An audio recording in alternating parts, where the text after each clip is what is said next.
Okay, I wrote in this email the best damn ports I've ever had. Every year I set out to find ports for the holidays because you must have port in your cellar. Whether you're a wine novice or you're learning about the experience of wine or you've been a wine aficionado, port has a proper place in your cellar. Absolutely. All the time. So I brought along Kevin Stuart from Epicurean Wines because every year I come back to these Kopke ports. I mean, I try amazing. other ones. I mean, they're probably the oldest port house in the world, Paul. Well, that's it. Yeah, the oldest port. So these are the ports. Well, we were talking about the 1940, which I'm thinking about getting for our Christmas celebration. Oh, the 1940 is amazing. I mean, something that is 61 years old. It's soon to be 62 years old, and the Kopkes that I have go all the way back to 1937. Is there a guarantee? Like, I don't like. There's a guarantee. There's a guarantee if the bottle's bad, but there's no guarantee about. Because the Wine of the Month Club, you never pay for a wine you don't like. Even if Kevin sells it to me, it's okay. If you don't feel like it's up to our speed, you can return it. But okay, we're going to talk about port for a second. And I just got this story the other night having dinner with my brother-in-law about Indian Pale Ale. Somebody was telling me about that Indian Pale Ale. It has the same sort of similar story to what port is, and port came about because. Well, port came out because it was a kind of a mistake, Paul. What happened was there was a war between the English and the French, and the French were selling the English wine, of course.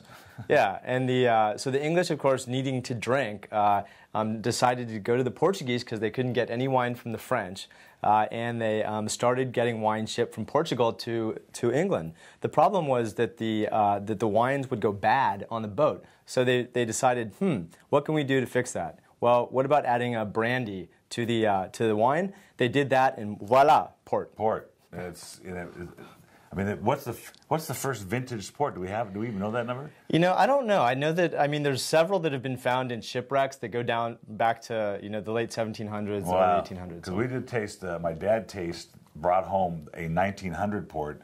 And when all the computers were going to crash on the year 2000, we thought we'd open that bottle of 1900. So it's 100 years old. And wow, it was really fun. That's pretty amazing. All right, so we're going to start. There's lots of different sort of styles of port. There's lots of vintage. Now, let's talk about vintage port for a second. Vintage port is when all the port consortiums, per se, which is called... it's the Port Wine Institute, right. And they every year they make a call on whether the vintage is going to be declared a declared vintage. This only happens maybe once or twice or maybe 3 times every decade. In the last decade, we've seen 2000, 2003, and 2007 is declared vintages from the Port Wine Institute, which means that vintage port can be made in those years. All right, and then after that, if they don't make a vintage port, and so if you're at the shop and you're buying a 10-year port or a 20-year port, that means the average age of the ports together. Exactly, Paul. And Tawny's a little different. Tawny's, unlike vintage port, which is aged in bottle and aged like a regular red wine, Tawny ports are aged in cask, and so they develop more like a whiskey. Right. Yeah. And that's where we're going to see the difference in that and the ruby. So we're going to start with the white port, which it's I think I told this story before, but I was standing in line at Whole Foods and a woman was buying this exact bottle, and I said, "You're really going to enjoy that." She goes, "Oh, I've never had this before." And the other day I used it as a vermouth in my martini because I was out of vermouth. Yeah. And it was great. Yeah, it's a great little thing.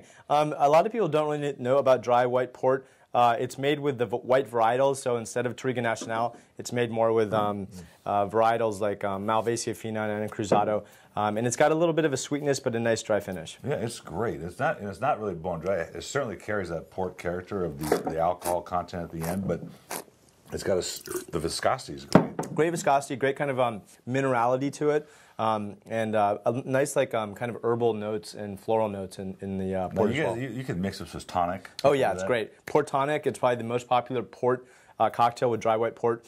You do it with 1.5 ounces of dry white port, 2 ounces of the tonic, and a twist of lime. You can do it on the rocks, or you could just do it. That sounds really good, chilled. actually. Yep. Okay, I asked you to bring this because this is, oops, put a little big taste there. This is, I'm thinking it's like a wine, but this is rosé port, which I've never had actually. So yeah, rosé port is pretty interesting. It's something that Kopke hasn't done for their whole existence, but it goes great with as a blender to blend this with cocktails.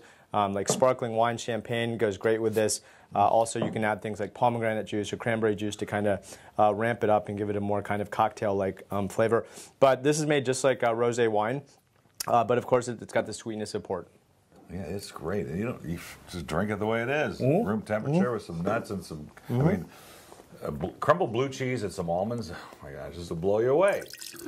You gain about the great thing about the rosé port is it's just something different. It's not a Tawny. It's not a vintage port.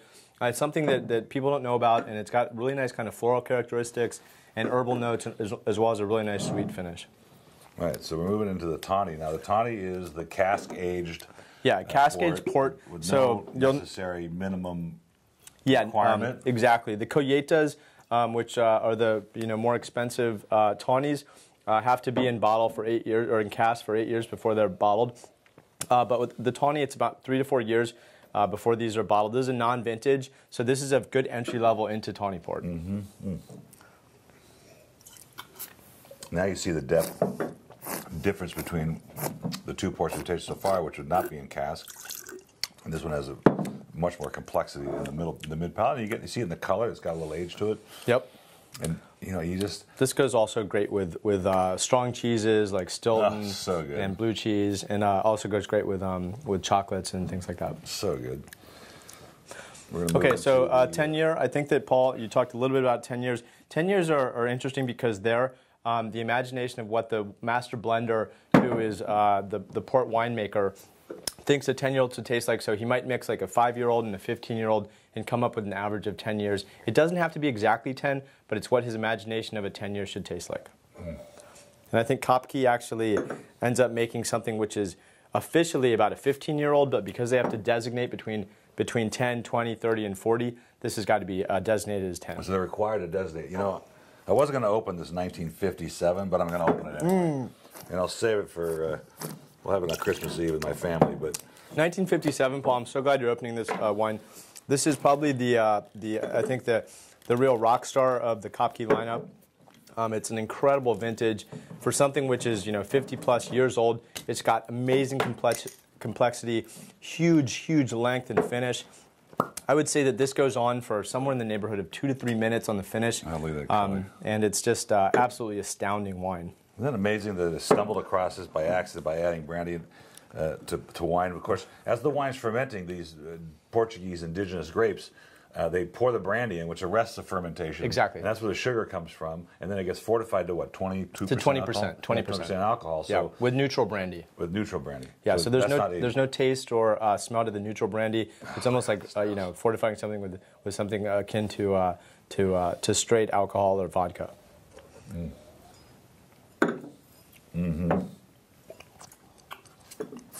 It's like, how dare I spit that out? That's amazing. Boy, and the finish that I was just talking about, as it lingers around, it's going through some different cycles. It just got some almonds, and now I'm getting a little more sweetness. You get the hazelnuts. Yeah, it's really something. Yeah, absolutely amazing. Well, I poured that last Christmas Eve, and I'll pour it again since I opened it. Yeah. All right, so the last is the Ruby Port. So the Ruby Port is, this is more like a regular vintage port, but the thing about the Ruby Port is because it doesn't have the bottle age of it's actually cask aged. It's bottled between usually 3 and 4 years for the Ruby. Now, if this was a vintage port, it would stay in bottle and then it would age like a regular wine. So this has got cherries and it's got more fruit.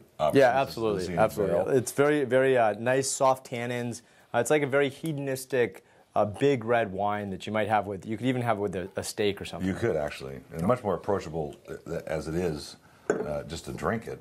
But I love the color of this. It's really pretty. So tell me about the stenciling. This is authentic. Yeah, this is authentic. They actually, Kopke is one of the few that have maintained the look of the bottles and the hand painted and stencil work since the beginning. I think it really adds like a beautiful touch to the wines and makes them really look as old as they really are. Really fun. Yep. Well, it's always a pleasure to have you here, Kevin. Hey, Paul, thanks a lot. For joining with us. These will be available online, and really, seriously, if you have a wine cellar, or you collect wine, or you want to learn about wine, you must have some kind of port in your cellar and enjoy that after dinner. Absolutely. Those nuts and crumbles. Yeah, it's no better way to finish off a meal than a beautiful Kopke port. I think. Really something. Yep. See you next time. Take care.